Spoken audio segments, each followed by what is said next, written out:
Hello my people, how you doing? Well, I said make I bring to you Nnamdi Kanu court update. So, Mona listen to today's outcome of today's case. You know, the reason is that Nnamdi Kanu's right is being abused. So, now they carry and go Abia State. So just listen and watch and listen to Nnamdi Kanu's lawyer, Aloy Ejimako. God bless you. Nobody is too important. Please, can we have the prince one? You leave. Wait, I beg. Come on, wait. Camera is not there. You have a black. We are not getting you. Please be at the back. People should behave like civilized people. Now, what is all this? It's not about what can Come back and spray.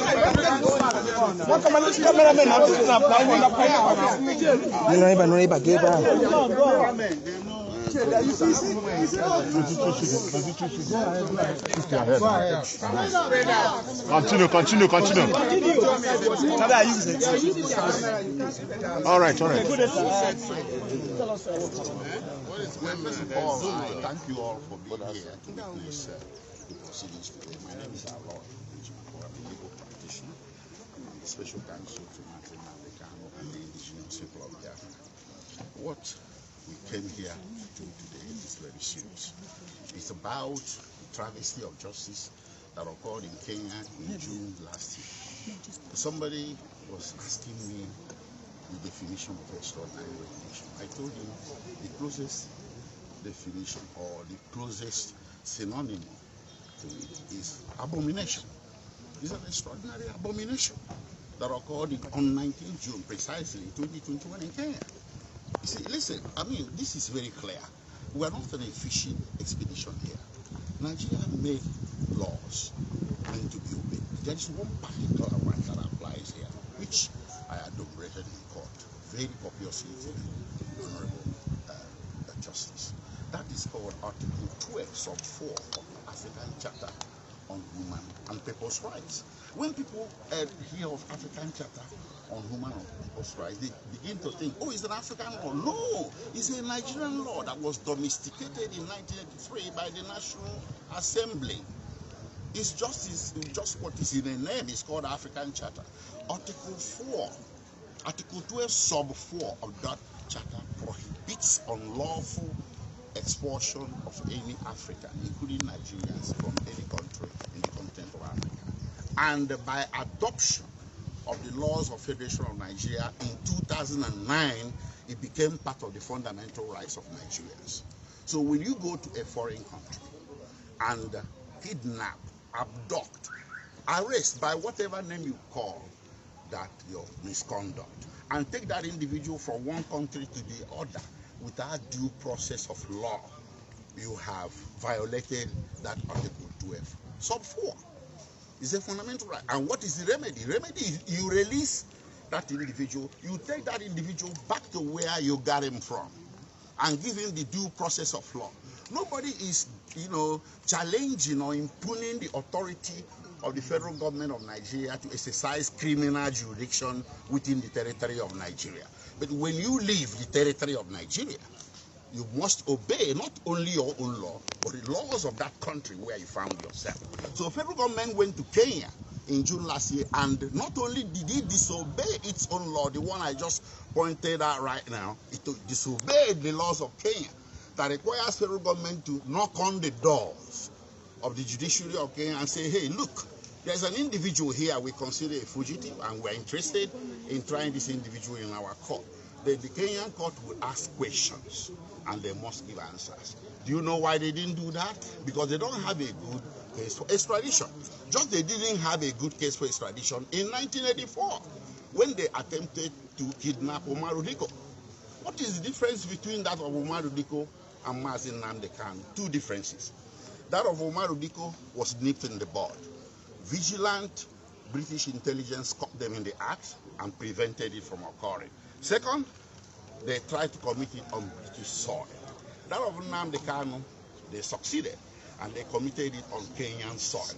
These are the only differences. But what happened in 1984? Britain, in reaction to this attempt to illegally rendition Umaru Diko, cut diplomatic relations with Nigeria for 2 years. They arrested 17 individuals, tried them in court, convicted 4, sentenced them to imprisonment of between 4 to 6 years. And they expelled the entire Nigerian diplomatic staff in the United Kingdom and interdicted the Nigerian Airways plane, aircraft that was going to be used in the extraordinary rendition of Umaru Diko. That aircraft remains in UK today, a carcass of its old self. So the consequences of extraordinary rendition are clear. But what is lacking so far is that no court of law in Nigeria has made a judicial pronouncement on it. Everybody knows that it's illegal, but we need a court to also say so, because we don't want to take the laws into our hands. So we still trust in the capacity of the Nigerian judiciary to see injustice and address it and redress it.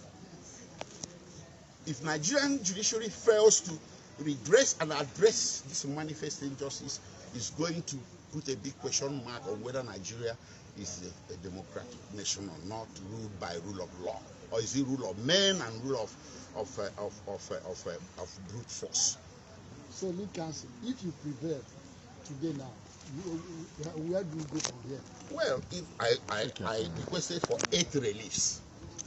Number 1, we've got to call a spade a spade. The court got to call it for what it is. Extraordinary rendition is not extradition. Lawyers say ubi jus, ubi remedium. Where there is injury, there is a remedy. So if the court pronounces that it's rendition and is illegal, then he deserves a remedy. And what are the remedies? 1, you restore him to Kenya if he wants, or you restore him to Britain whether he wants or not, because Britain is his second nationality. That means you got to release him from jail. You have to release him from detention. Nothing can be built on nothing. If you don't have authority of law to arrest somebody, you should not have authority of law to detain that person. And he deserves monetary compensation. That is what the Constitution says. In Nigerian Constitution, they wrote it in black and white, that if your fundamental rights are violated, you deserve monetary compensation. So the lawyers always put it there, because the Constitution requires us to do.